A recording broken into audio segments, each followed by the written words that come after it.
Bien, buenas, bienvenidas, bienvenidos a este tercer programa, tercera emisión de Mitos, Poesía y Arte. Hoy vamos a hablar de Quirón, el centauro Quirón. Y como siempre hacemos, intentaremos buscar una reflexión que nos propicie el mito sin buscar en esa reflexión cerrarlo al mito, sino por el contrario, abrirlo, que la reflexión personal sea una invitación a que cada uno de ustedes haga su propia reflexión y, y enriquecer la que aquí proponemos, que es simplemente eso, una invitación a bucear un poquito más en los mitos, en primer lugar conocerlos, que ya es de por sí algo interesante y algo válido por sí mismo, y al conocerlos intentar reflexionar un poco sobre qué nos están diciendo esos mitos a nosotros mismos, como personas, como especie, y eso, ver qué sale y esa es la invitación, la propuesta. Como les decía, hoy vamos a hablar de Quirón, un personaje bastante conocido, sobre todo en los últimos años se ha vuelto bastante conocido. Eh, pero bueno, tal vez no todos los conozcan y su mito, su historia es muy jugosa, muy interesante y invita también a poder pensarla. Quirón fue hijo de Cronos, el titán Cronos, y Filiria, que era una oceánide. Este, Se dice que Cronos estaba deambulando por la tierra buscando a Zeus, su hijo, para vengarse de él. Este, y en ese deambular conoce a Filiria y se enamora, empieza a perseguirla y a desearla, a intentar poseerla. Y ella empieza a huir de las formas que puede, y en una de esas huidas les pide a Zeus que por favor la transforme en algo para poder engañarlo a Cronos y poder escapar de su acoso. Y Zeus la transforma en una yegua, pero Cronos escucha esta conversación entre Filiria y Zeus y él mismo se transforma en un caballo. Y de esa manera puede finalmente poseerla, puede violarla, y de esa unión nace Cronos. Eh, y cuando nació Cronos, Filiria sigue huyendo de esa persecución y finalmente da a luz a Quirón, eh, y en el monte Pelión. Y cuando nace, eh, su decepción y su horror es tal que no puede soportarlo porque ella da a luz a un centauro. Centauros son estos animales mitológicos, mitad caballo y mitad ser humano. Por lo general, el torso es humano y las piernas, las patas son de caballo. Y el horror de Filiria es tal que decide abandonarlo y otra vez le vuelve a solicitar a Zeus que la transforme, y que la transforme esta vez en algo que no tuviese forma alguna de poder amamantar a esa para ella monstruosidad. Y entonces Zeus vuelve a concederle ese favor y la transforma en un tilo. Y a la sombra de ese tilo, eh, un recién nacido Quirón eh, es abandonado, pero se apiadan de él principalmente Apolo, que va a ser su principal instructor, y Atenea, los dos dioses, la diosa y el dios Apolo y Atenea. Y al decir que ellos fueron quienes se apiadaron y quienes lo criaron en definitiva a Quirón, ahí hay un dato interesante porque Apolo y Atenea simbolizan, representan eh, cualidades tales como la prudencia, la medida, la mesura, en contraposición en Apolo Dionisio, que es justamente la desmesura, la festividad, la ebriedad, y Atenea con Afrodita, que es la diosa del amor, pero también del erotismo, también del desenfreno. Son dioses más irracionales, podemos decir en cierta medida, y Apolo y Atenea representan la racionalidad. Entonces, al ser criados justamente por los dos dioses que encarnan esa virtud, ahí el mito nos arroja un dato de cómo va a ser la personalidad de Quirón. Que justamente él se transforma en también jugando con esta dualidad que representa el centauro, una parte animal, una parte instintiva, una parte de vuelta entrecomilladamente irracional, y una parte humana, más racional, más pensante. El centauro representa esa unión de opuestos.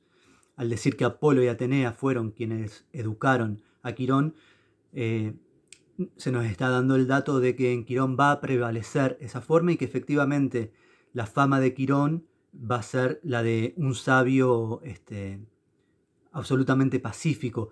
Los centauros, por lo general, en la mayoría de los centauros dominaba su parte animal, eran seres temidos por los seres humanos porque solían atacar en los bosques a otras personas y devorarlos.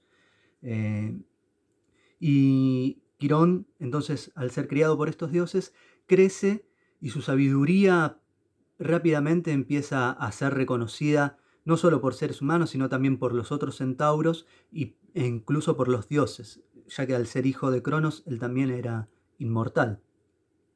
Y se vuelve un sabio como el prototipo del sabio y del sabio pacífico, viviendo en los bosques. Y Quirón, entre otras cosas, era luthier, era músico. De Apolo aprende no solo la música, sino la sanación a través de la música, porque sobre todo Quirón va a ser un sanador, y va a conocer profundamente la utilidad de las hierbas, y va a saber aplicarlas también en la sanación de animales, de centauros, de humanos, y de ninfas. Todo aquel que tenía un problema y podía hacerlo acudía a Quirón, sabiendo que era esto, como el máximo representante de una sabiduría, y de una sabiduría aplicada a cuestiones concretas, y sobre todo a la sanación, a punto tal que nuestra palabra actual quirófano viene justamente de esa raíz. Quirón significa el que es hábil con las manos, el que sabe sanar con las manos. Quirófano viene de esa raíz. Y no solo también entonces sanador y filósofo y músico es Quirón, sino también una faceta muy determinante en su mito es la de educador, un educador en los bosques.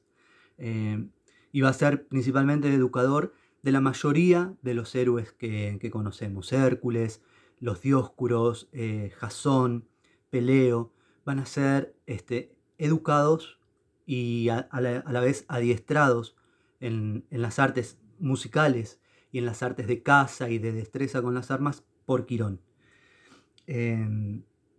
Y uno de sus principales aprendices, tal vez el más famoso, es Aquiles. Se dice que Peleo, el padre de Aquiles, en una vuelta huyendo de algunas desventuras que tuvo, de algunas aventuras malogradas, recala en el reino de Acasto y Astedamía, la reina. Acasto rey, Astedamía la reina, que Astedamía al verlo a Peleo se enamora perdidamente de él. Peleo, no solo padre de Aquiles, sino también un héroe él mismo. Astedamía se enamora perdidamente de él, intenta ser correspondida por Peleo, pero Peleo en Grecia, el anfitrión y el ser un buen anfitrión tenía una relevancia muy importante, y era tan importante saber ser un anfitrión como saber comportarse al ser recibido por alguien. Entonces rechaza esa propuesta de Astedamía, y ella, profundamente enojada con Peleo, y inventa una historia y le miente a Acasto, a su esposo, de que había sido violada por Peleo. Acasto le cree, y para vengarse, y sabiendo que en un enfrentamiento mano a mano tenía pocas probabilidades de derrotarlo a Peleo, lo invita a una cacería justamente en el Monte Pelión, donde vivían muchos centauros y vivía Quirón. Y a la noche le roban la espada a Peleo, y, y lo abandonan al bosque para que sea asesinado, justamente de esto que decíamos de los centauros como unos animales bastante peligrosos para la humanidad, ya que devoraban a hombres y mujeres. Es abandonado en el bosque para que sea atacado por los centauros. De hecho es atacado, pero en su huida se encuentra con Quirón, y Quirón lo protege. Y los demás centauros también respetaban muchísimo a Quirón, entonces respetan esa decisión de Quirón, y ahí se sella una amistad entre ambos que va a durar durante toda la vida, y va a ser a punto tal la admiración y el agradecimiento de Peleo, que cuando él se casa con Tetis, esto lo mencionamos al pasar en el programa anterior, cuando él se casa con Tetis, eh, de esa unión nacen varios hijos, y el séptimo hijo es Aquiles. Los 6 anteriores no sobreviven porque Tetis deseaba que sus hijos fuesen inmortales, y para lograrlo ella durante el día los sometía a torturas con fuego, los quemaba, y durante la noche los bañaba con ambrosía. Ambrosía es un elixir de los dioses que les propiciaba la inmortalidad. Ninguno de los 6 hijos anteriores pudo sobrevivir, y el único que estaba sobreviviendo era Aquiles. Pero cuando Peleo se entera de esta actividad de Tetis con Aquiles para darle la inmortalidad, se horroriza y decide sacarle a Aquiles, y se lo rapta justo cuando Tetis lo estaba bañando en ambrosía y le faltó bañarle la última parte del cuerpo de Aquiles, que fue su talón. Y en esa condición, Peleo lleva a Aquiles a Quirón para que lo eduque y también para que lo resguarde. Y cuando Quirón ve esa parte sin bañarse en ambrosía de Aquiles, que era su talón, lo opera y le pone el talón de un titán que había muerto y que había sido el más veloz de los titanes. Y al ponerle ese talón, Aquiles se transforma en el más veloz de los seres. Una de las características, entre otras, de Aquiles va a ser su inmortalidad parcial, digamos, teniendo esta vulnerabilidad del talón, y su velocidad. Eh, y la fama de sanador y de educador y de filósofo, de sabio de Quirón, entonces, como dijimos, traspasa las fronteras del Monte Pelión, y acuden a él en busca de consejos múltiples héroes e incluso dioses, ninfas, y, y Quirón se establece entonces como el, el epítome de lo que es el sabio y el filósofo que vive en los bosques. Hasta que en un determinado momento ocurre un accidente que va a devenir en la muerte de Quirón. Se dice que Hércules estaba peleando con los demás centauros. Los demás centauros huyen, y sabiendo del respeto que Hércules le tenía a Quirón, huyen en búsqueda de la protección de Quirón para que Hércules no los termine matando. Y en esa huida, Hércules tira una flecha que estaba envenenada con la sangre de la hidra, es decir, una sangre muy venenosa, y se dice que traspasa a un centauro, el brazo de un centauro, y por accidente esa flecha da en la rodilla de Quirón. Esa herida no le produce la muerte, porque era inmortal, pero sí le empieza a propiciar un dolor cotidiano insoportable.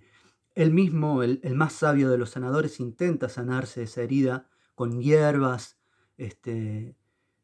específicas para curarse, pero no hay forma de menguar la potencia del veneno de la hidra, y entonces se ve sometido a un dolor cotidiano insoportable.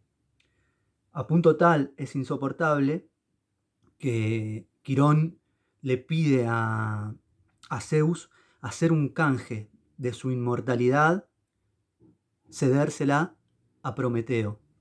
Prometeo es el titán famoso. En algún momento podemos hablar de Prometeo porque también es un mito muy interesante, que resumiéndolo mucho, es quien le roba el fuego a los dioses y se lo cede a los humanos.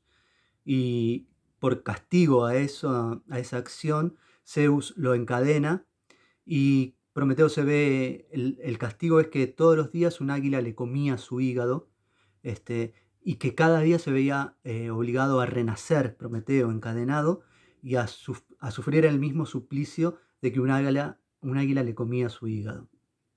Pero en un momento Hércules lo puede liberar, mata al águila y libera a Prometeo. Y entonces cuando Prometeo es liberado, Quirón propone hacer este intercambio. Para librarse de su sufrimiento, le cede con el visto bueno de Zeus su inmortalidad a Prometeo y él finalmente puede encontrar un alivio a su dolor y puede morir.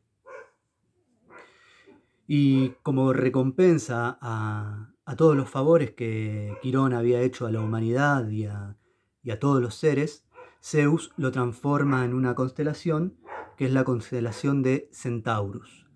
La constelación de Centaurus es interesante que justamente sea esa constelación porque está conformada por muchas estrellas, pero una de esas estrellas es la estrella Próxima Centauris, que justamente es la estrella, a excepción del Sol, más cercana a la Tierra. Y me parece interesante que un ser que fue tan benefactor de la humanidad como Quirón, a la vez siga siendo una luz tan cercana y conforma parte de esta constelación de Centauro. Y a la vez también, astronómicamente, un descubrimiento mucho más reciente, en el año 1977, entre Saturno y Urano, orbita alrededor de la Tierra en una órbita bastante elíptica, bastante irregular, un cuerpo que se llama justamente Quirón en honor al centauro, y hay una serie de cuerpos que se llaman los centauros porque justamente estos cuerpos astronómicos tienen en sí mismos dos características, son mitad asteroide y mitad cometa. Y por esta dualidad de formas se los llama centauros, y el primer centauro conocido y nombrado fue el de Quirón. Y las interpretaciones que se pueden hacer de este mito son múltiples. Actualmente, Quirón, este cuerpo que orbita alrededor de la Tierra, es bastante conocido, como les decía al comienzo, porque ha cobrado bastante relevancia en la astrología moderna. Si bien hay una astrología tradicional o muy tradicional que ni siquiera toma en cuenta los planetas transpersonales y se basa en una astrología muy tradicional, otra astrología sí toma esos planetas transpersonales, Plutón y demás, Neptuno.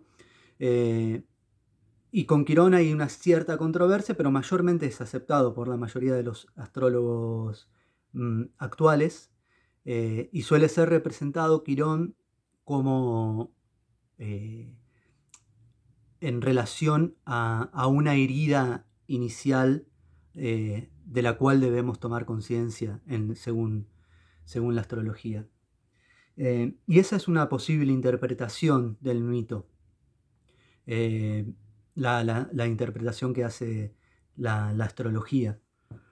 Yo creo que es una interpretación bastante parcial. Para mí el mito está hablando de cosas, no sé si el término es más profundas, pero de cuestiones más difíciles, si se quiere, porque esa herida de Quirón, yo creo que hay una doble herida en Quirón. La primera herida es en su parte humana, podemos decir, que es el abandono de la madre. Es una herida que, que indefectiblemente lo acompaña.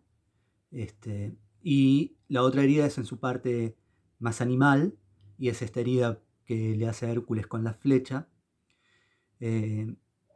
pero que de las cuales Quirón no puede curarse. Y la cura que termina encontrando Quirón es la muerte. Para mí ese es el mensaje profundo del mito, que nos invita a una verdadera renuncia, que en definitiva es una transformación. Toda muerte es una transformación, y una transformación hacia lo desconocido, y por eso da tanto miedo y por eso es tan difícil tomar la decisión de Quirón, de renunciar a la inmortalidad. Mayormente solemos resignarnos y amoldarnos a las heridas que no podemos curar, pero no renunciamos a lo conocido en pos de un salto a lo que no conocemos. Y me parece que el mito de Quirón justamente nos habla de eso, de la importancia de un renunciamiento profundo y de una transformación que sucede a esa renuncia, y que en eso puede residir la verdadera cura a nuestras heridas.